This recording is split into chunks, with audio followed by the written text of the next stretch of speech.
And it's well known that a Torah tells us that anybody that is going to look at immorality, is going to look at immodesty, is bound to sin. It's just a matter of time before it happens. There's no way for a person to continuously look at women and not sin. It's just a matter of time. And Gemara Masechet Nedarim, page 20a, says that anyone who looks at women will ultimately fall to sin, and meaning the worst sin. Wasting seed, promiscuity, and so on and so forth. And Yeshu, Imach Shimo v'Zichro, was not careful with his eyes. Ultimately, that led him to sinning with his eyes, and ultimately that led him to actual Avodah Zarah itself. Now, from this, we learn that there's a measure for measure accounting in Shamayim.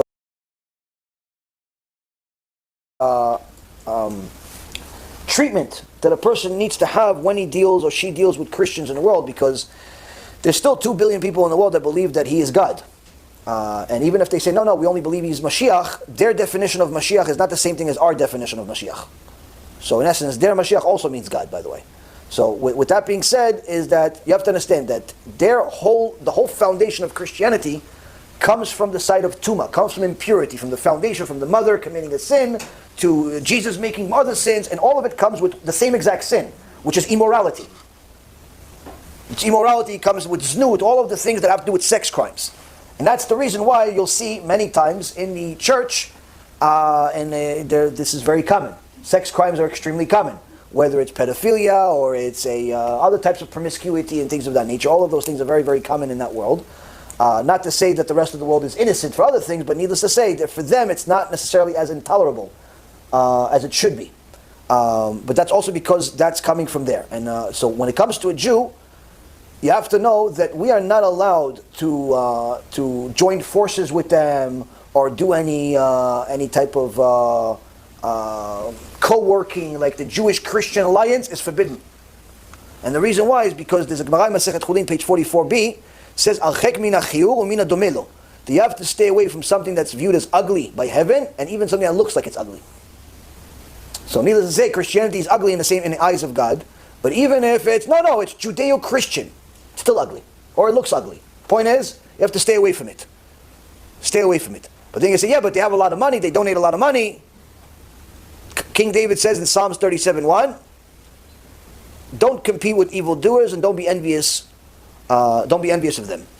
Why? Because you see that many times people want to do business and they want to do all types of Judeo-Christian alliance type of things because of the money or because it looks like they're winning or things like that. But this is creating much more damage than people can imagine.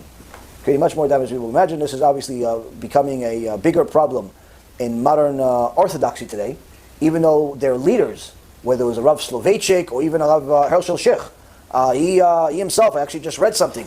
I read a letter that he wrote years ago that clearly says you have to stay away from idolatry and from the people that are, the rabbis especially, that are doing all types of gatherings. I'm sorry, Rabbi Hershel Shechter, he wrote that people that are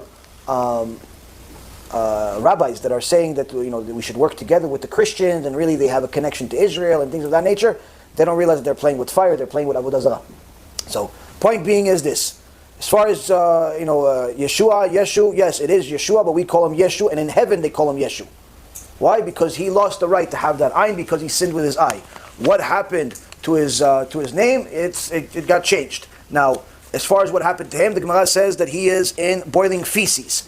Now, there is a Gadam, we'll finish with this point.